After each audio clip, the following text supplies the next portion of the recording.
Nasabi po sa akin na merong rally sa November 14, 15, 16 at hindi lang sa INC no, kundi mga iba't ibang mga grupo ang magra-rally.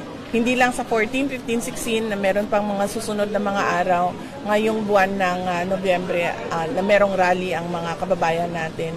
At suportado ko lahat ng galaw nila dahil malaki ang respeto na ibinibigay ko sa kalayaan ng mga tao na magsabi kung ano yung iniisip nila at nararamdaman nila.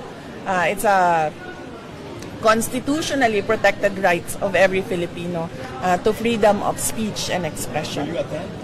Hindi naman yung INC mismo ang nag-imbita sa akin, no? Madami sa mga kaibigan ko, kakilala ko ang pupunta at makikilahok doon sa malawakang rally at sinasabihan nila ako na pwede akong sumama at sinasabi ko rin sa kanila na oo, pag magkaroon ng time isasama ako.